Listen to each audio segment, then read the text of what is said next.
चेतो दर्पणमार्जनम् भवमहा दावाग्निर्वापणम् श्रेयः कैरवचन्द्रिका वितरणम् विद्यावधू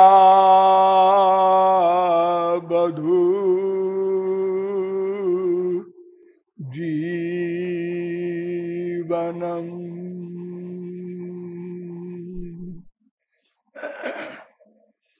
आनन्दं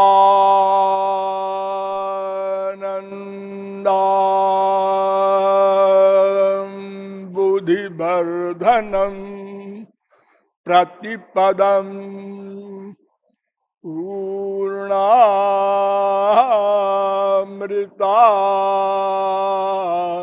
स्वादनम्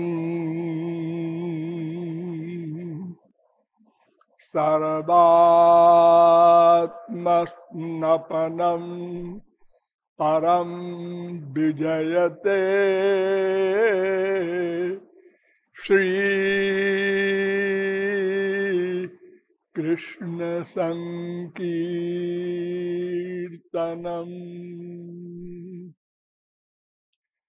वन्दे नवघनश्यामम् पीतकौशेय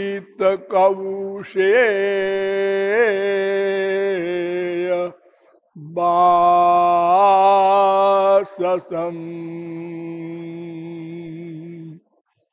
सानन्दं सुन्दरम् शुद्धं श्रीकृष्णं प्रकृते परम्।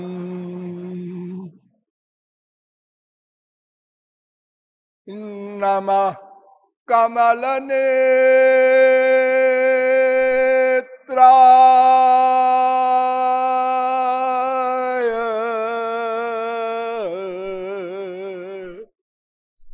नमः कमलमालिने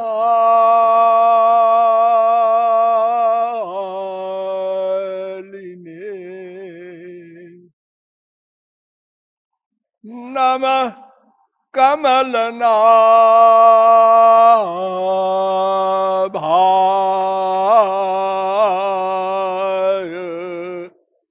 कमलापतये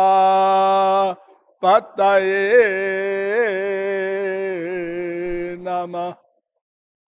यो ब्रह्माणं विदधाति पूर्वं यो वै वेदांश्च प्रणोति तस्मै तग्वन् हा देवमात्मबुद्धि प्रकाशम मुमुक्षुर्वै शरणमहं प्रपद्ये।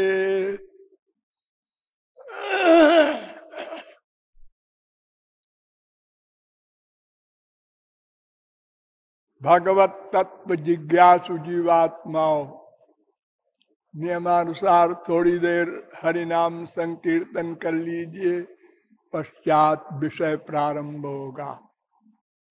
भजो गिरिधर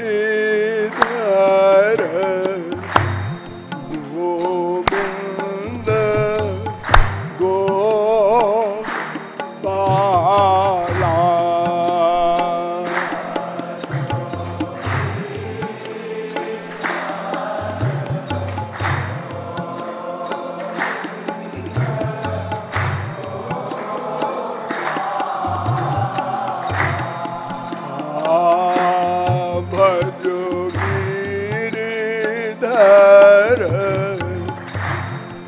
गोविंद गोपाला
ब्रजेंद्र सरकार की।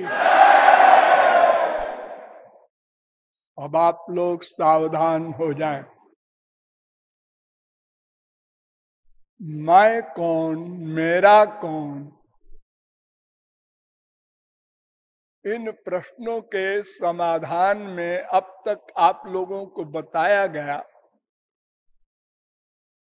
कि विश्व का प्राणी मात्र एकमात्र आनंद ही चाहता है, किंतु अनंतानंत जन्मों के अनवरत प्रयत्न के पश्चात भी अद्यावधि आनंद का लवलेश भी नहीं प्राप्त हो सका।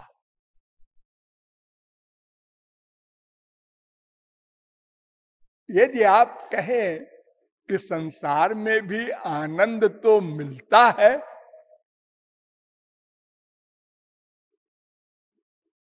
आनंद किसे कहते हैं हम लोग ये भी नहीं जानते, क्योंकि अनादिकाल से अब तक आनंद मिला ही नहीं। एक नीम का कीड़ा है, वो पूछता है, क्यों जी चीनी कैसी होती है? मीठी होती है। ये क्या मी और ठी बोलते हैं आप? अरे तुमने कभी कोई मीठी चीज नहीं खाई? नहीं जी, मैं तो नीम का कीड़ा हूं।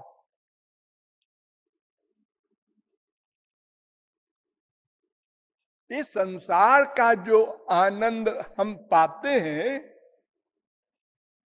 इसमें दो दोष है बड़े बड़े। एक तो सीमित है, ये कम लिमिट के। दूसरे प्रतिक्षण घटते जाते हैं। किसी वस्तु में सुख पहले अधिक मिला, फिर कम, फिर कम, फिर समाप्त, फिर उसी से दुख मिलने लगता है। ये और आश्चर्य। सुखाय कर्माणि करोति लोको न तई सुखम वान्यदुपारमंबा बिंदेत भूयस ततएव दुखम। और दुख मिलने लगता है। 3-5-2 भागवत। वही माँ, वही बाप, वही बेटा, वही धन, वही संसार का हर सामान सुख भी देता है, फिर सुख कम हो जाता है, फिर समाप्त हो जाता है, फिर दुख मिलने लगता है।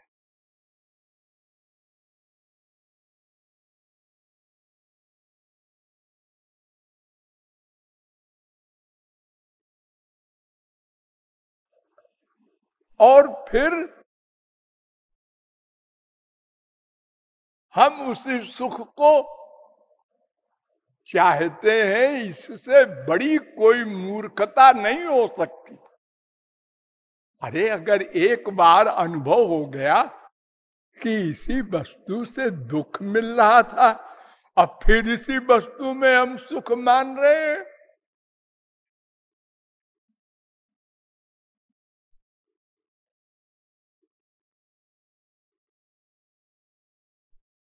जैसे किसी कुत्ते को डंडा मारो तो रोता हुआ कुछ दूर जाता है और मारने वाले को घूर घूर के देखता है। ठीक है, तुम पावर वाले हो, मनुष्य हो, इंसान हो, हम कमजोर हैं, मार दिया। अरे हम भूखे से 2 दिन के। अरे कुछ न देते, कम से कम मारते तो ना। दूर बैठा है, हम खाना खा रहे हैं, तुम खाए जा रहे हो 56 व्यंजन, अरे थोड़ा सा दे दो ना।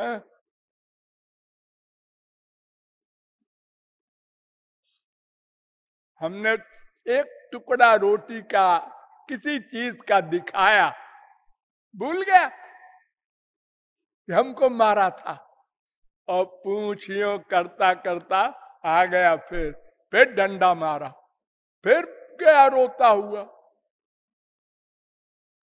ठीक यही दशा हमारी माँ बाप बेटा स्त्री पति पड़ोसी सबके साथ है।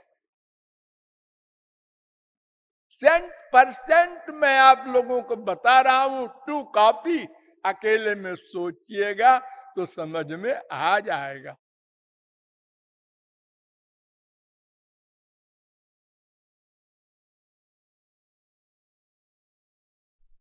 तो संसार का सुख सुख नहीं है। वेद कहता है, मैं बताऊं सुख किसे कहते हैं।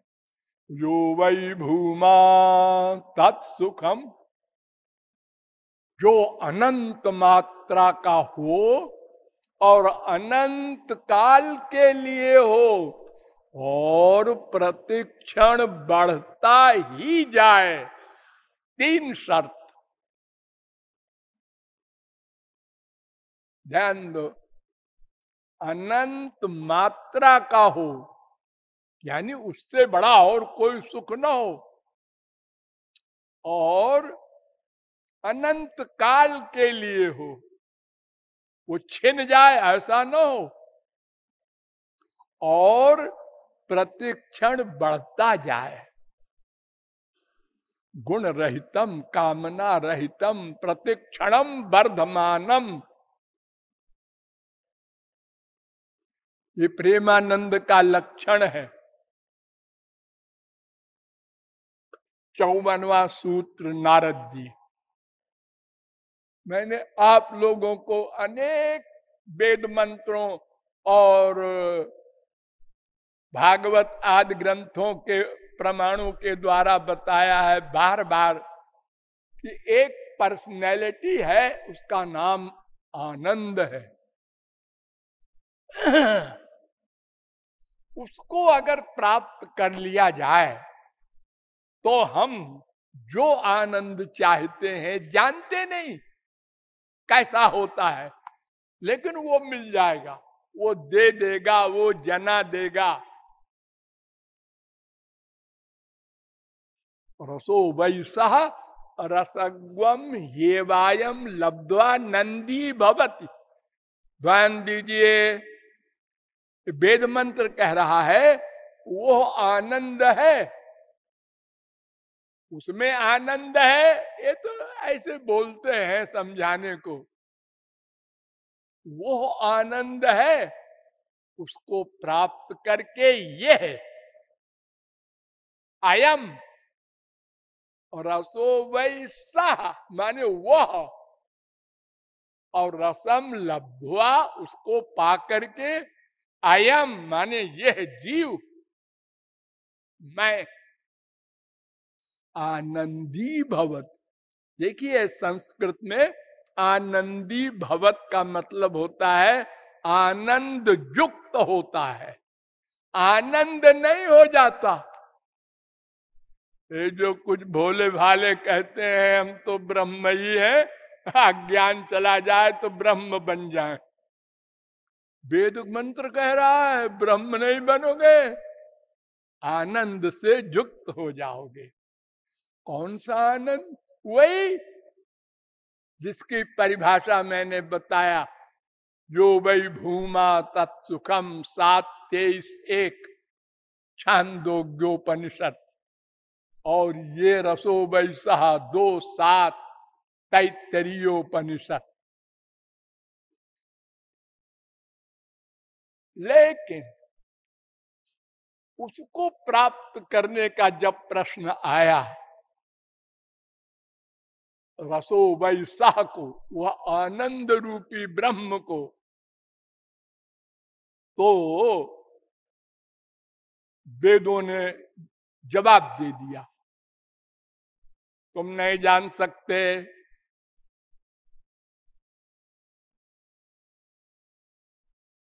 तुम्हारे पास जानने का सामान ही नहीं है, जानोगे कैसे? हाँ जी, हमारे पास बुद्धि है, जिसको मन कहते हैं, वो जानने का काम करता है। हाँ, करता है।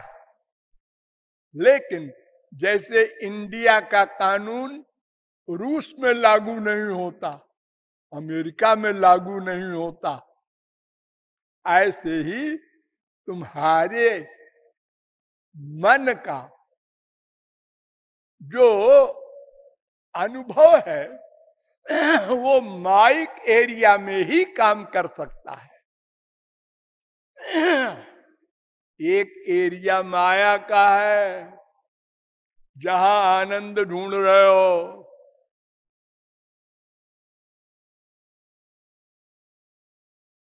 मैल से मैल धो रहे हो, पानी में मक्खन निकाल रहे हो, भले ही ये सही हो जाए लेकिन आनंद नहीं मिलेगा। बारी मथे बारू हो घृत और सिकता ते बारू तेल, बिनु हरि भजन न भव तरिय, यह सिद्धांत अपेल। अकाट सिद्धांत है।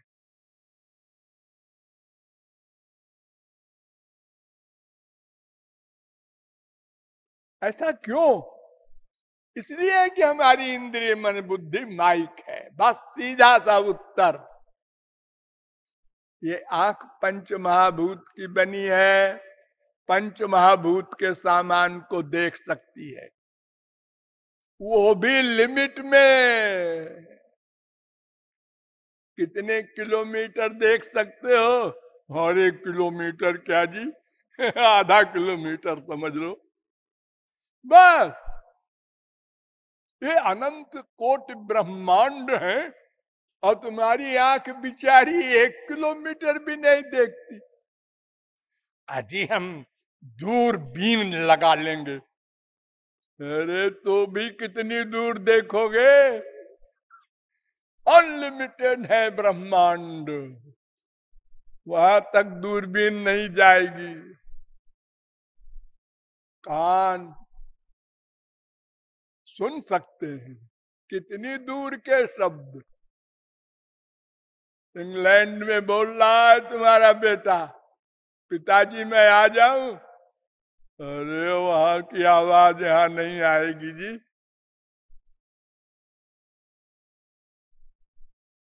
तो कोई भी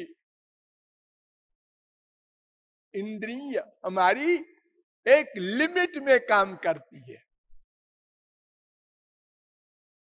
और अगर अनलिमिटेड भी हो जाए, ध्यान दो, हम सारा ब्रह्मांड देख ले आंखों से, सारे ब्रह्मांड की आवाज कानों से सुन ले, तो भी नोट करो, भगवान संबंधी न दर्शन कर सकते हो, न सुन सकते हो, न सूंघ सकते हो, न स्पर्श कर सकते हो, न जान सकते हो। वो दिव्य है।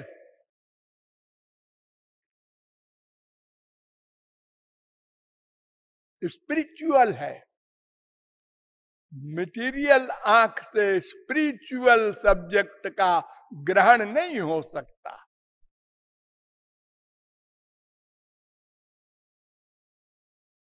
आप लोग भोलेपन में कहते हैं गुरुजी भगवान को एक बार दिखा दीजिए, बस फिर देखिए हम कितना प्यार करते हैं। अरे तो कैसे दिखा दे तुमको भाई? तुमने तो अनंत बार देखा है। अनंत बार? हाँ, जब जब कृष्णावतार हुआ तुम भी तो थे। भगवान तुमसे सीनियर नहीं है,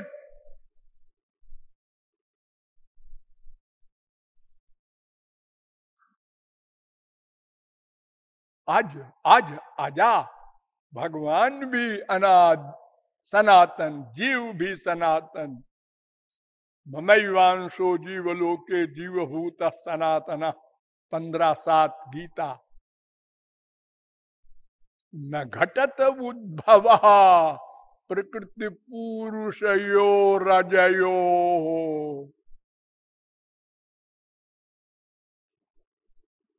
ये प्रकृति और पुरुष और ब्रह्म ये सब अजय,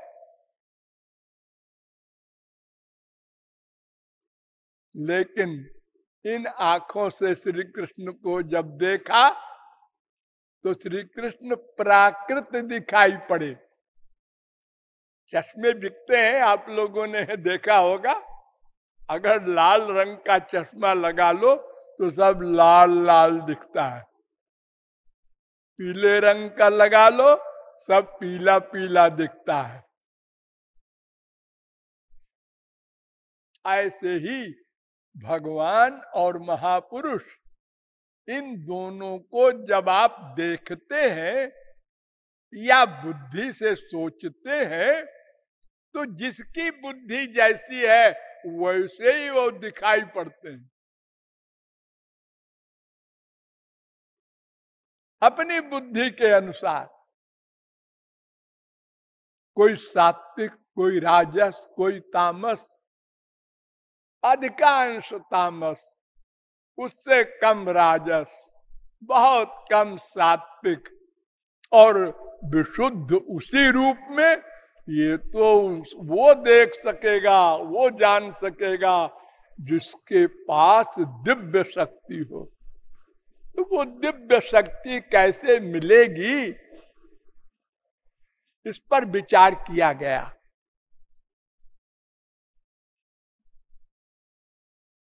हमारा अंतःकरण माइक है, ध्यान दो इस पॉइंट पर।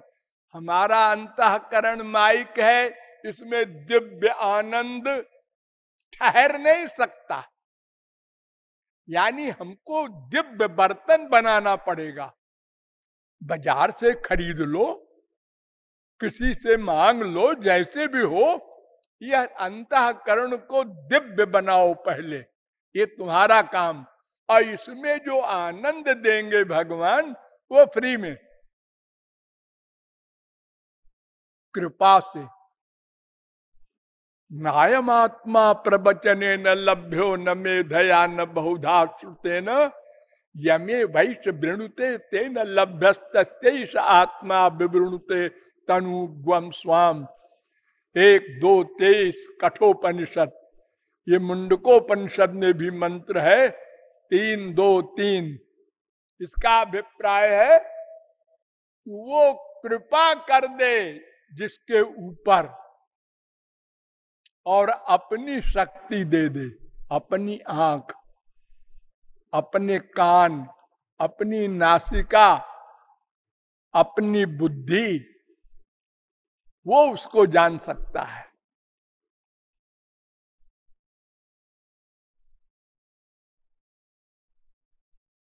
और वही आपके अंतःकरण के बर्तन को दिव्य बना सकता है। अजी हम तपस्या करके योग ज्ञान, कोई भक्ति, अरे कोई भक्ति भक्ति ज्ञान कर्म कुछ नहीं करेगा। अरे तुम किससे करोगे कर्म योग ज्ञान भक्ति? मन से ही तो करोगे, वो तो माइक है। जहां तक मन को ले जाओगे सब माइक। अरे 0 में तुम कहो हम 1,00,000 से गुणा कर देंगे, अरे तो आएगा तो 0, किए जाओ गुण। पैर बांध करके और कहते हो क्विक मार्च। अरे क्विक क्या, हम स्लो मार्च भी नहीं कर सकते, आपने पैर बांध दिया मेरा।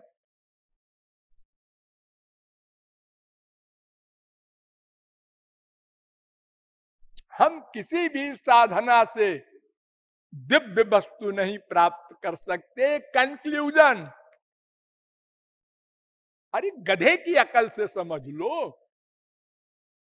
माइक वस्तु से माइक वस्तु मिलती है, दिव्य वस्तु नहीं मिल सकती। तो मन हमारा माइक है, इसको दिव्य बनाएंगे कैसे? कोई साधना करेंगे वो माइक होगी। आप रूप ध्यान करते हैं भगवान का, हाँ, भगवान का कौन करेगा? भगवान का रूप ध्यान किसकी हिम्मत है? कौन पैदा हुआ है विश्व में जो श्री कृष्ण का राम का ध्यान कर लेगा? तो हमारे पड़ोस में एक लड़का है, बड़ा सुंदर है, हम तो वैसे ही बना लेते हैं। वो तुम्हारे पड़ोस का लड़का जो है वो घोर मक्कार, वो राम है। अरे तुम्हारा मन का जो आइडिया है वो सब माइक है। सारा सामान जो देख रहे हो माइक। उनका शरीर का रंग कैसा है बनाओ? नील सरोरु है नीलमण। अरे नील सरोरु तो रोज देखते हैं आप, उसको जनक जी देख कर बेहोश हो जाएंगे। नीला कमल कौन नहीं देखता? ये तो महापुरुषों ने हमको समझाने के लिए बेवकूफ बनाया है। ऐसे है राम के देह का रंग, ऐसा है उनकी आंख, कमल नयन, खोपड़ा नयन। अरे ये तो संसारी चीजें हैं, इनके समान है। इनको तो हम रोज देखते हैं। कोई हिरन की आंख देख करके बेहोश हुआ है आज तक?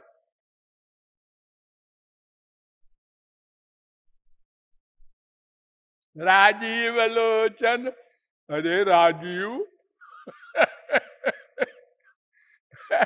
ये तो हम लोगों को, छोटे बच्चों को पढ़ाने के लिए टीचर लोग ऐसे बहुत से उपाय करते हैं कि ये समझ जाए अपनी क्लास के अनुसार। क्योंकि और बतावें कैसे हो? कोई चीज से एग्जाम्पल तो तब दें जब उसके समान कोई चीज हो। ये सारा संसार गंदी माया से बना। यहां दिव्य वस्तु कोई है ही नहीं कि आपको बतावे। देखो वो है ना, वो एक दिव्य पेड़, वो दिव्य फूल, उस रंग के हैं श्याम सुंदर। अतसी पुष्प संकाशाम। अतसी, अलसी का फूल होता है ना, उसके समान रंग है। नीले बादल के समान रंग है। आसमान, अरे सब बकवास है। अरे उनके शरीर के रंग को देखकर निर्गुण निर्विशेष निराकार ब्रह्मानंद में लीन सनकादिक जनकादिक सुकादिक समाधि भूल गए। अब आप बताते हैं नीले बादल? कोई नहीं बता सकता।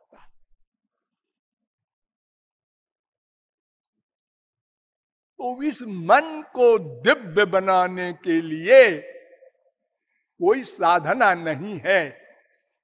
आप लोग जो अगर सोचे हम जो भक्ति कर रहे हैं उससे अंतःकरण शुद्ध होगा। स्वर्ण अक्षरों में लिखो, इस भक्ति से अंतःकरण शुद्ध होगा, दिव्य नहीं होगा। इसीलिए ज्ञानियों का ध्यान भी माइक है। ब्रह्म का ध्यान वो कैसे करेंगे? मन तो उनके पास भी वही है जो मेरे पास है। गो गोचर जहां लगी मन जाई, सो सब माया जानहु भाई। यतो वाचो निवर्तन्ते अप्राप्य मनसा सह। तैत्तरीयोपनिषद 2:4, तैत्तरीयोपनिषद 2:9। ब्रह्मोपनिषद में भी ये मंत्र है। सांडिल्योपनिषद में भी है 2:1, सर्वोपनिषद में भी ये मंत्र है 20वां। इंद्रिय मन बुद्धि वहां नहीं जा सकते।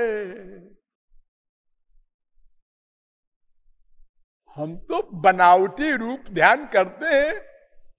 मन का बनाया, मन का बनाया, उसमें भी जो मूर्ख होगा वो साधारण रूप बनाएगा, जो आर्टिस्ट होगा बड़ा वो जरा और सुंदर सा बनाएगा।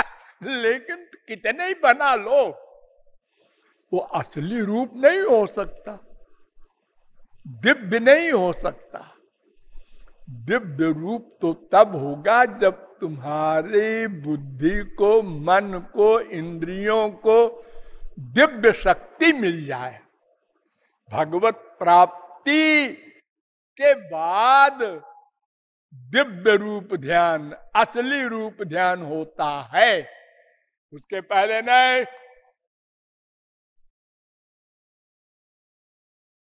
ये ज्ञानियों का जब मन दिव्य नहीं होगा तो उनको ब्रह्म ज्ञान भी नहीं होगा। हाँ बिल्कुल, तभी तो उनको श्री कृष्ण भक्ति करने का आर्डर है कि उनकी कृपा प्राप्त करो, दिव्य बनाएंगे वो। तो अंतःकरण को हम शुद्ध करेंगे, बस हमारी इतनी ड्यूटी है। बस इसके आगे हम कुछ कर ही नहीं सकते। करोड़ कल्प सिर पटक के मर जाए, कितने बड़ा तपस्वी हो जाए, ये कृपा से होगा। लेकिन वो कृपा के लिए अंतःकरण की शुद्धि कंपलसरी है। इसी के लिए हम आप लोगों को ये भक्ति बता रहे हैं, या शास्त्र, वेद, गीता, भागवत, रामायण, ये सब जो भक्ति बताते हैं वो अंतःकरण शुद्ध करने के लिए। संसार को अंतःकरण से निकाल दो, सबको निकालो, एक भी न रहे, एक भी न रहे, बिल्कुल खाली हो जाए। संसार में भर रखा है ना अभी।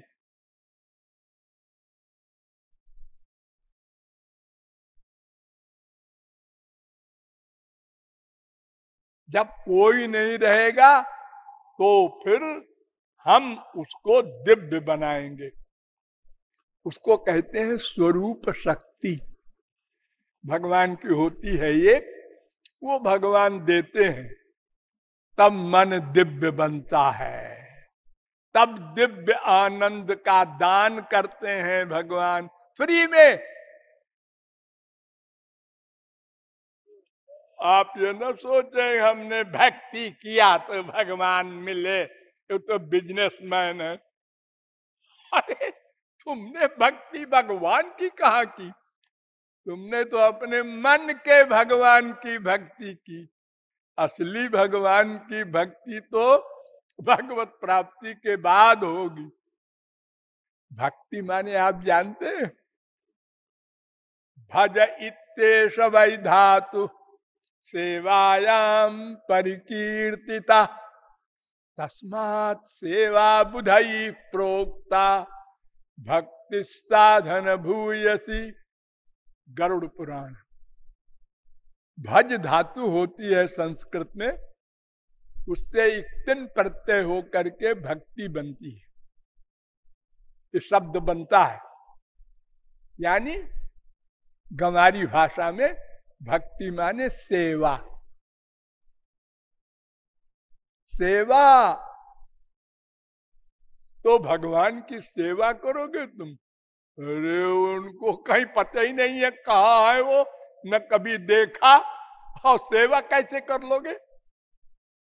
अरे पहले स्वामी से मिलो तब तो सेवा करोगे। सेवा भगवान करते हैं, भक्ति भगवान करते हैं, तुम नहीं कर सकते। सेवा मां करती है तुरंत के पैदा हुए बच्चे की, बच्चा सेवा नहीं करता मां की। भगवान ने गीता में कहा, ये यथा माम प्रपद्यन्ते तांस तथैव भजाम्य हम। प्रपद्यन्ते माने सरेंडर कर देता है, जो भजन वजन नहीं करता, कुछ नहीं करता। प्रपद्यन्ते, ये प्रपद्यन्ते जो है शरणागति, इसी के लिए ये भक्ति कर रहे हैं आप लोग। मन वाली भक्ति, भगवान वाली नहीं। तो ये भक्ति जो आप कर रहे हैं, ये शरणागति हो जाए, यानी भगवान ही आपके मन में रहें और सब चले जाएं अपना अपना बिस्तर लेकर। इसी को शरणागति कहते हैं। तो भगवान भक्ति करते हैं, भजाम्य हम, तुम शरण में हो जाओ, मैं भक्ति करूंगा। जैसे तुरंत का पैदा हुआ बच्चा माँ के शरण में रहता है, माँ भक्ति करती है। और जब बच्चा कुछ कुछ अपने बल पर काम करने लगता है, तो माँ कुछ कुछ कम कर देती है। और जब बच्चा सब काम करने लगता है, तो माँ कुछ नहीं करती, डांट लगाती है, नहाया नहीं अभी तक।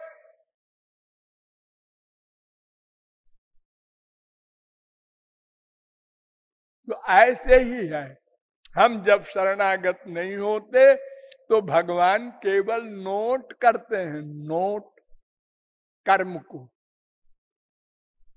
और हम बुरे बुरे कर्म करते हैं, माइक, क्योंकि हमारे पास और कुछ है ही नहीं, मन बुद्धि सब माइक है। जब शरणागत होते हैं माने साधन भक्ति करते हैं, असली भक्ति नहीं।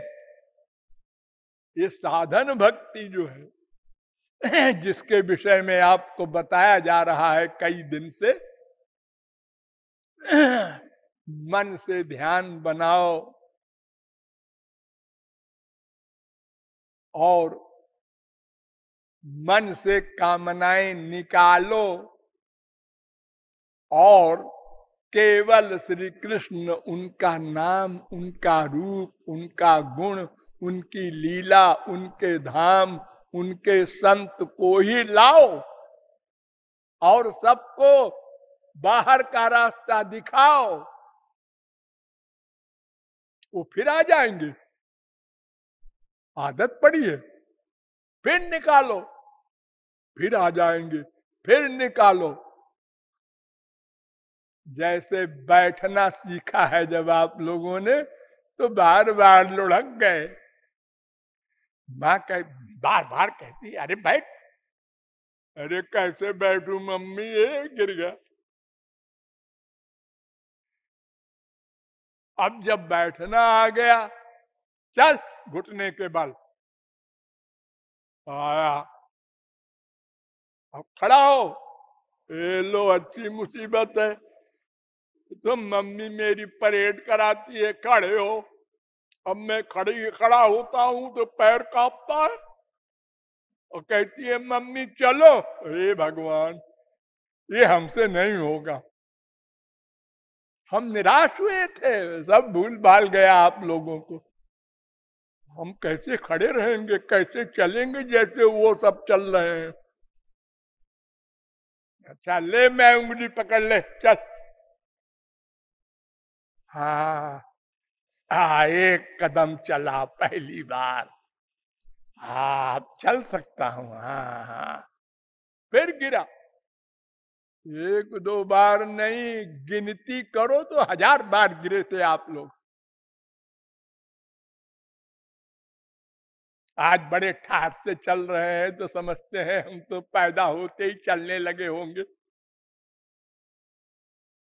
अभ्यास से हुआ है। तो हमको अंतःकरण शुद्धि के लिए भक्ति करना है। उस भक्ति के बारे में आप लोगों को कई प्रकरण बताए गए। शौनकादिकों के प्रश्न, सूत जी के उत्तर, और देवहूति का प्रश्न, कपिल भगवान का उत्तर, उद्धव का प्रश्न, श्री कृष्ण का उत्तर, और विदेह निमि का प्रश्न, और कवि योगीश्वर का उत्तर।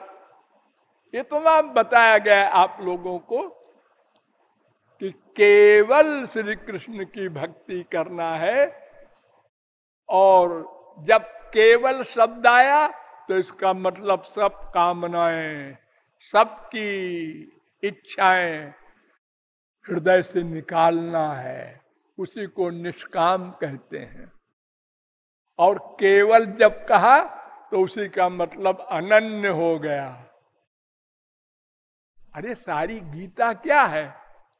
अर्जुन कहता है मैं युद्ध नहीं करूंगा,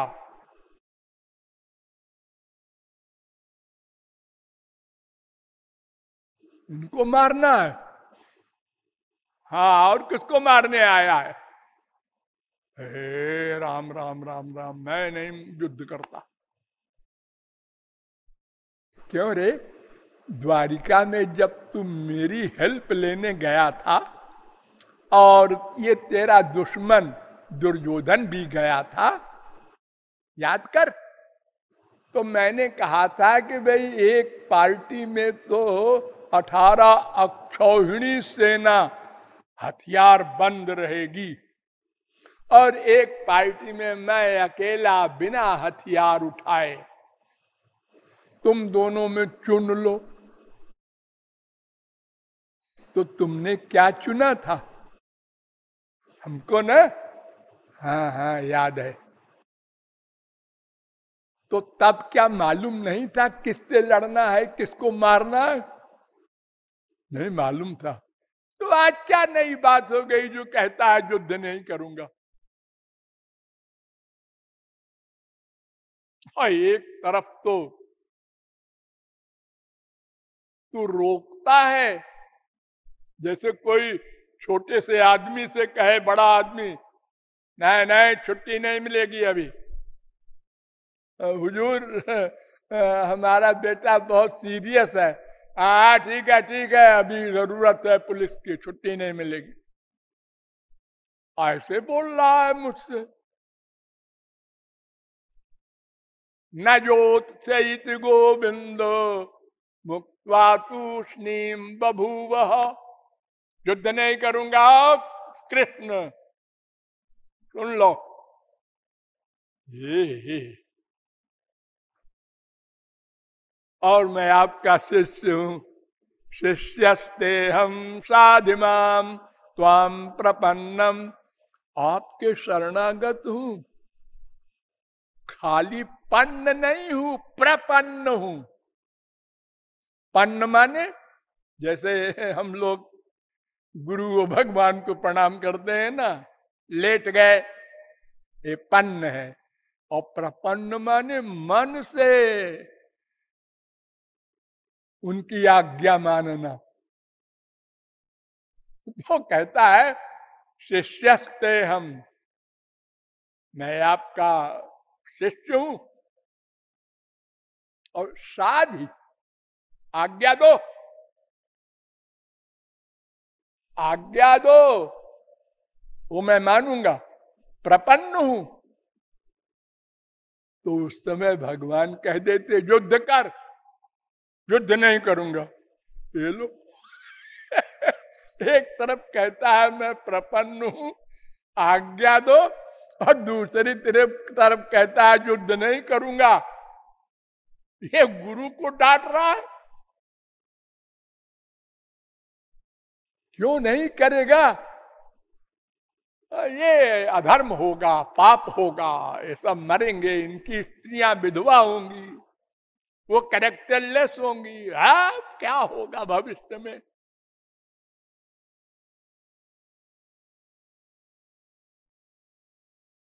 तो भगवान ने कहा ऐसा है कि तू धर्म की शरण में भी है और मेरी शरण में भी है।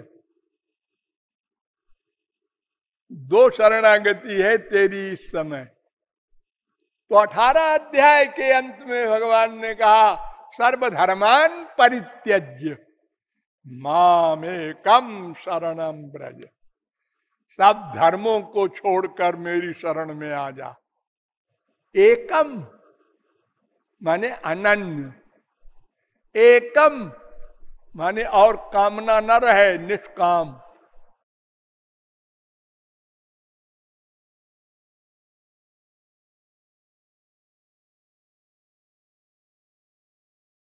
और जो तू पाप पाप कर रहा है ना तो पाप और पुण्य का फल तो मैं ही देता हूं ना। तो मेरा कानून है कि अगर कोई मेरी शरणागति में न हो और किसी के मर्डर की सोचे भी तो पाप, करे तो दूर की बात, लेकिन अगर मेरे शरणागत है उसका मन तो फिर किसी कर्म का फल नहीं मिलेगा, क्योंकि पाप को मैं माफ कर देता हूं। ये मेरा कानून है।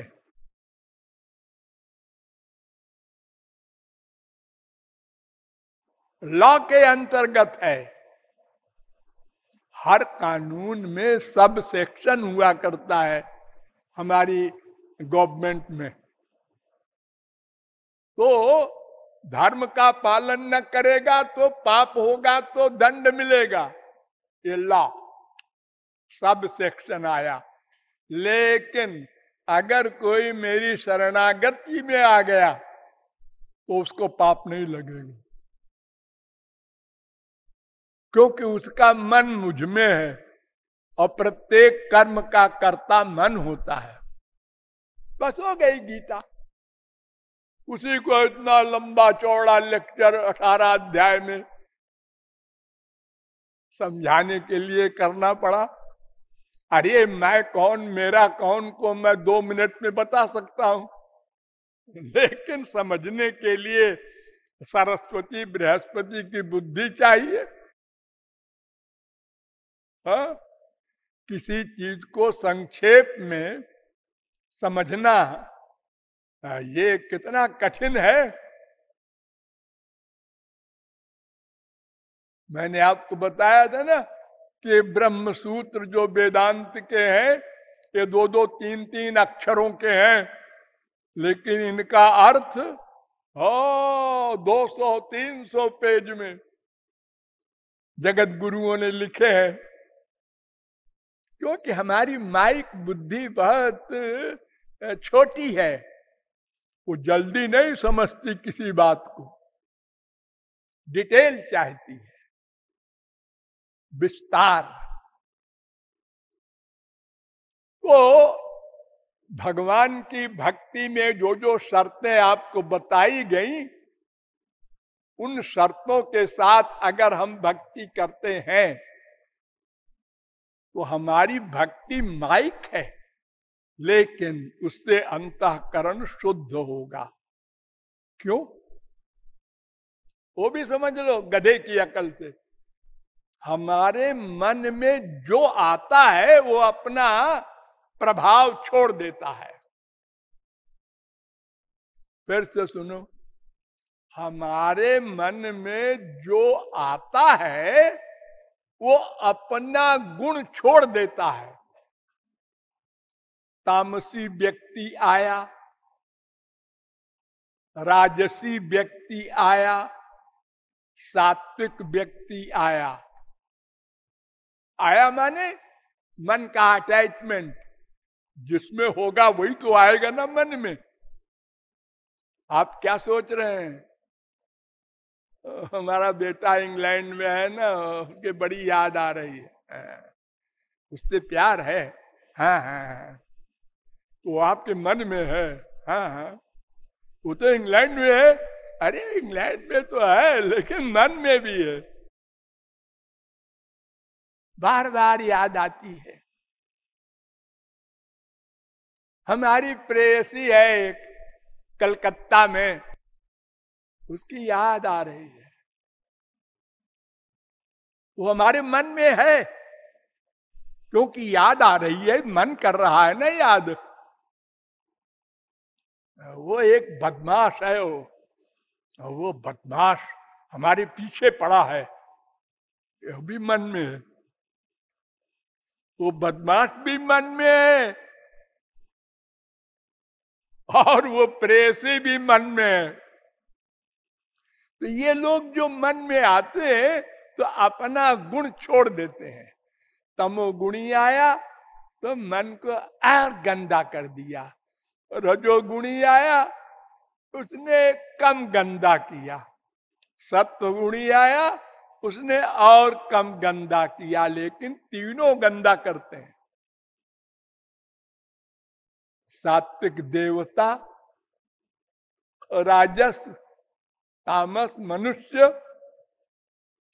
वो चाहे बाप हो, चाहे माँ हो, चाहे बेटा हो, चाहे बीबी हो, जिससे भी हम प्यार करेंगे, प्यार प्यार मन का, वो मन में आकर मन को गंदा कर देगा, और हमको शुद्ध करना है, ध्यान दो।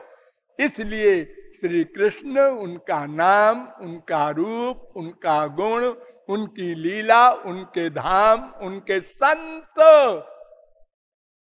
इतने शुद्ध हैं, इनमें किसी को भी अंदर आप लाएं, यानी मन का प्यार इन लोगों में किसी में हो तो वो मन की मलिनता को दूर करेंगे, वो अपना प्रभाव डालेंगे और मन शुद्ध हो जाएगा।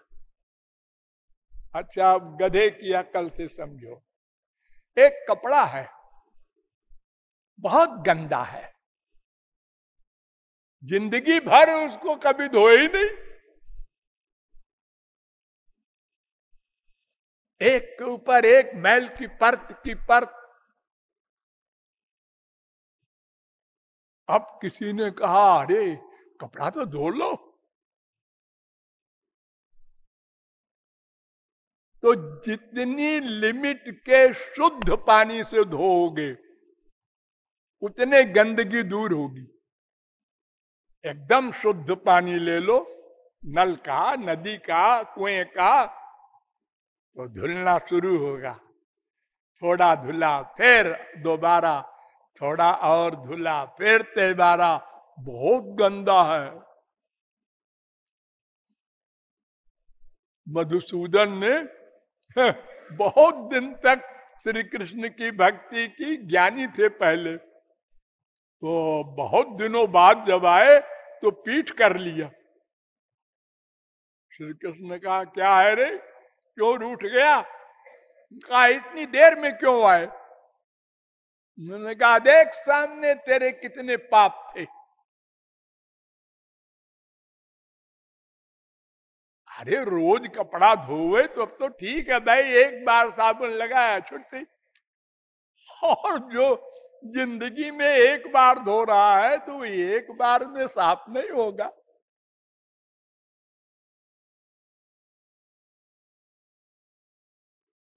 छूट ही मल की मलही के धोए, गंदे पानी से गंदा कपड़ा को धो रहे हो, माँ से, बाप से, बेटे से प्यार कर रहे हो, और साथ में बोलते हो हरे राम राम राम हरे हरे। ये बोलना क्या काम करेगा?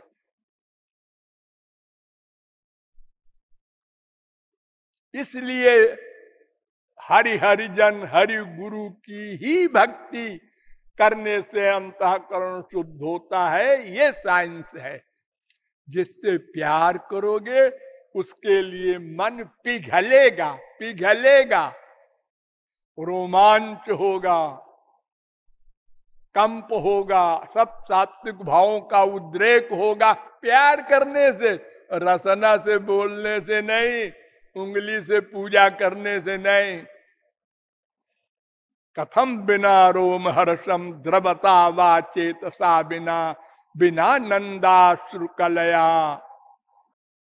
भागवत। भगवान ने उद्धव से कहा था, नयनम गलदश्रुधारया बदनम गदगद रुद्धया गिरा पुलकैर्निचितम बपु कदा तव नाम ग्रहणे भविष्यति।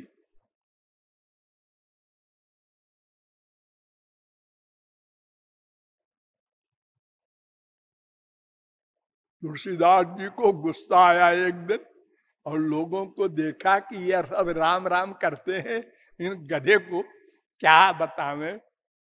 उन्होंने एक दोहा लिखा, ही फाटहु फूटहु नयन जरऊ सोतनु के ही काम द्रवई श्रवई पुलकई नहीं तुलसी सुमिरत राम।